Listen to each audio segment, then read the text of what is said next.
जय हिंद दोस्तों। बांग्लादेश में 7 जनवरी 2024 को होने वाले थे जनरल इलेक्शंस, जिसके बारे में आपको मैंने पहले ही सूचित किया था एक वीडियो बनाकर। अगर आपने अभी वो वीडियो नहीं देखा है तो आप यहाँ आई बटन पर क्लिक करके देख सकते हैं। देखिए, उस वीडियो में मैंने आपको एक बात बताई थी कि कैसे बांग्लादेश अब दुनिया की मेजर पावर्स की पावर शो के लिए एक अखाड़ा सा बनता जा रहा है। यहाँ पर चाइना, रशिया, अमेरिका, इंडिया जैसी मेजर पावर्स वहां की सरकार बनवाने में इंटरेस्ट ले रही थी। और अभी देखिए, वो जो इलेक्शंस होने वाले थे वो हो गए और उनके रिजल्ट भी आ गए। और ये रिजल्ट ये निकल कर आया है कि यहाँ पर जो उनकी अभी इनकम्बेंट गवर्नमेंट थी, यानी कि आवामी लीग पार्टी की गवर्नमेंट, और उनकी प्रमुख शेख हसीना वो फिर से प्रधानमंत्री बन गई हैं। आवामी लीग फिर से इलेक्शंस जीत गई है। देखिए, उसके रिजल्ट्स भी डिक्लेयर हो गए हैं और कुछ ऐसे रिजल्ट्स आपको देखने को मिल रहे हैं कि आवामी लीग ने वहां पर 300 सीटों में से 263 सीट्स को कॉन्टेस्ट किया था और 222 सीटें वो जीत चुकी है। पिछले इलेक्शंस में यह आंकड़ा 288 सीट का था। ये पार्टी पिछली बार 288 सीट जीती थी, इस बार 222 सीट। और इस 222 सीट जीतने के बाद ये बात कही जा रही है कि बांग्लादेश के अंदर अमेरिका चुनाव हार गया। देखिए, इस बार के बांग्लादेश इलेक्शंस कोई साधारण इलेक्शंस नहीं थे, काफी कंट्रोवर्शियल इलेक्शंस हैं। इसके बारे में काफी लंबे समय से चर्चा की जा रही थी।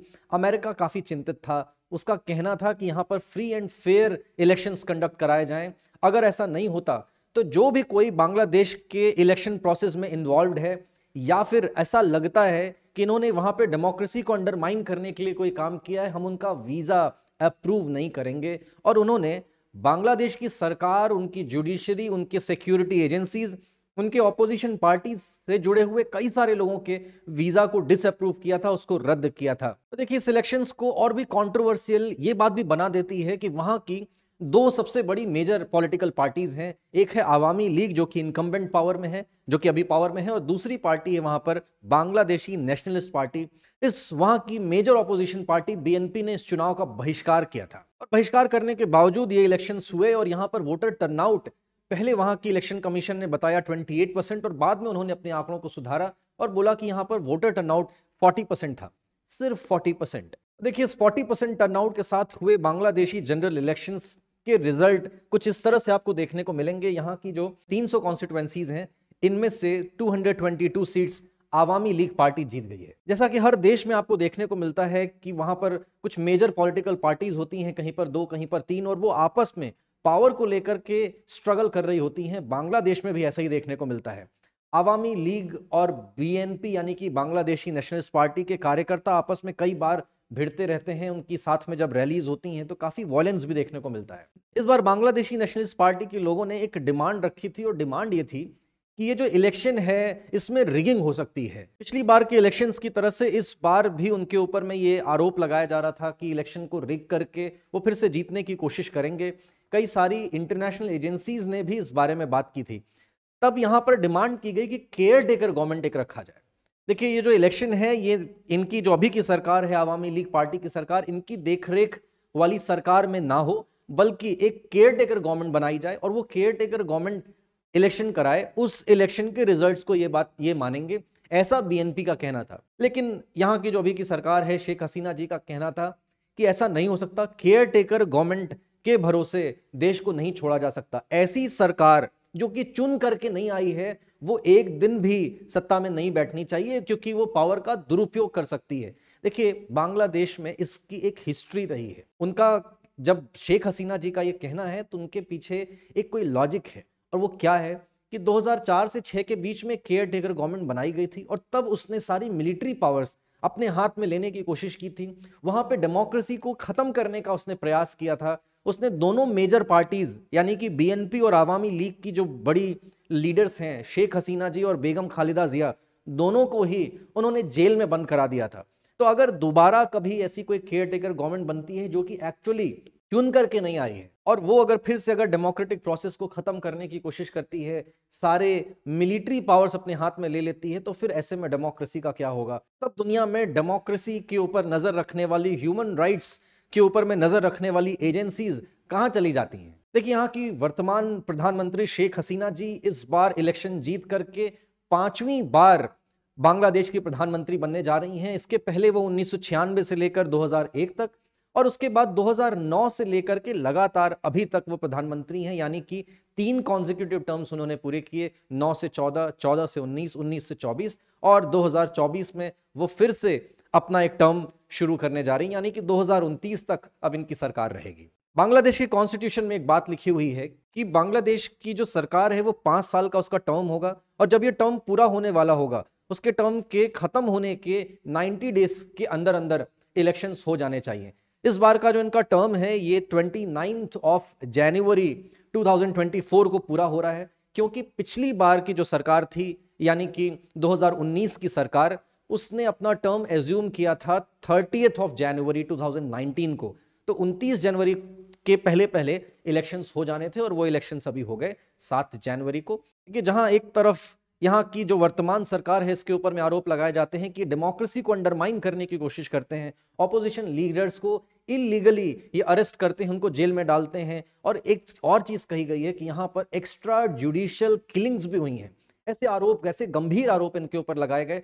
वहीं दूसरी तरफ यहाँ की मेन ऑपोजिशन लीडर हैं बेगम खालिदा जिया, जिनकी पार्टी का नाम है बीएनपी यानी कि बांग्लादेशी नेशनलिस्ट पार्टी। इनके ऊपर में भी आरोप लगाए जाते हैं। इनके ऊपर में आरोप ये लगाए जाते हैं कि पाकिस्तान बेस्ड जितने भी फंडामेंटलिस्ट ऑर्गेनाइजेशंस हैं, उन फंडामेंटलिस्ट ऑर्गेनाइजेशंस, टेररिस्ट ऑर्गेनाइजेशंस के साथ में इनके गहरे संबंध हैं और ये पार्टी उनके साथ में मिलकर टेररिस्ट एक्टिविटीज में कई बार इन्वॉल्व रही है और ऐसे टेररिस्ट को यह संरक्षण देती है। इनके संबंध आईएसआई, पाकिस्तान के आईएसआई और Pakistan based fundamental religious groups के साथ में भी बताए जाते हैं। लेकिन इनकी सरकार यानी कि बीएनपी पार्टी की सरकार को प्रो अमेरिका गवर्नमेंट भी बोला जाता है। जब जब इनकी सरकार बनी है, बांग्लादेश और अमेरिका के बीच में अच्छे संबंध रहे हैं।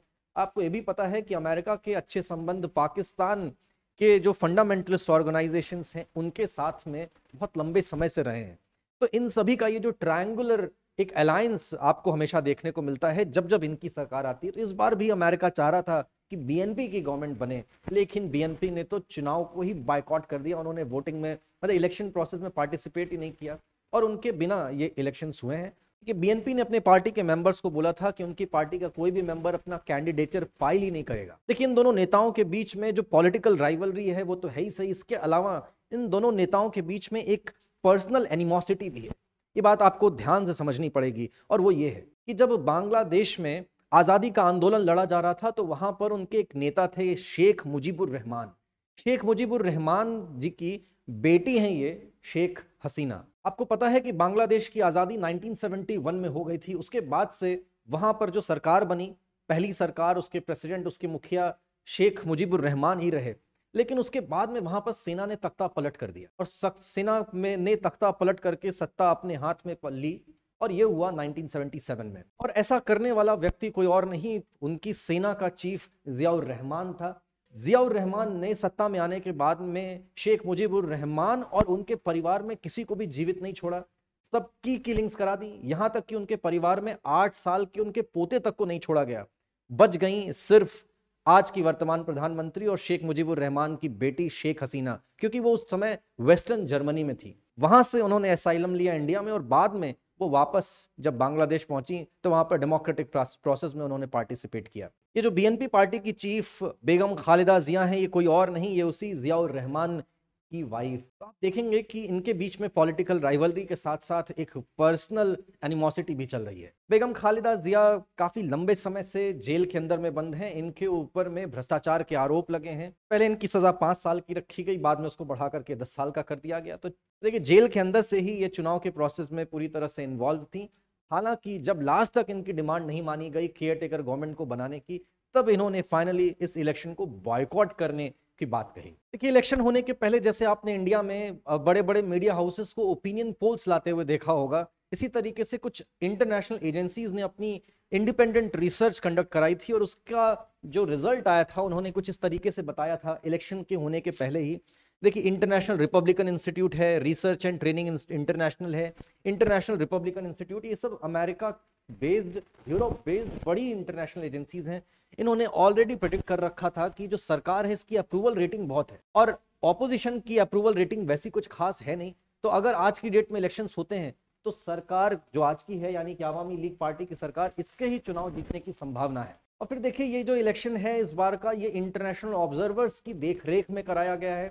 यहाँ पर यूरोपियन यूनियन से और कई सारी जगहों से इंटरनेशनल ऑब्जर्वर्स आए थे। एक देखिए टीम है, team of international team of observers. इनका कहना है कि ये जो इलेक्शन हुआ है पूरी तरीके से फ्री एंड फेयर है, हमने इसकी पूरी जांच पड़ताल की है।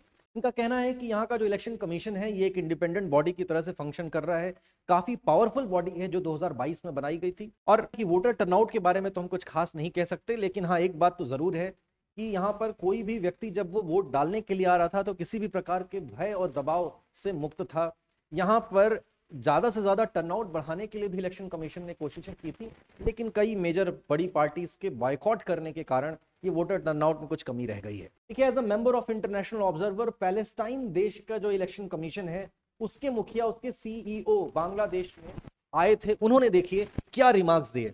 उनका कहना है कि the voting process in all the centres that we visited was very quiet and peaceful. इनका कहना है कि जितने भी सेंटर्स पर हमने विजिट किया वहां पर इलेक्शन प्रोसेस काफी शांतिपूर्ण तरीके से हो रहा था। इसके अलावा एक और बात उन्होंने कही, उन्होंने कहा कि the people of your country, यानी कि बांग्लादेश के लोग, should be proud of holding such a peaceful election. आपके देश के लोगों को गर्व होना चाहिए आपके देश के इलेक्टोरल प्रोसेस पर और इलेक्शन कमीशन पर कि कितने शांतिपूर्ण तरीके से ये इलेक्शंस कंडक्ट कराए गए। देखिए इस इंडियन ओशन रीजन में ये जो जियोपॉलिटिक्स का गेम आजकल खेला जा रहा है बड़ी मेजर पावर्स के द्वारा, वहां पर आपको कभी कोई जीतता हुआ कभी कोई जीतता हुआ नजर आता है। जहां जब अभी मालदीव्स में इलेक्शंस हुए थे वहां पर एक प्रो चाइना गवर्नमेंट बन गई थी और एक प्रो इंडिया गवर्नमेंट हार गई थी। उसके बाद से वहां पर एक कैंपेन चलाया जा रहा था, इंडिया आउट कैंपेन।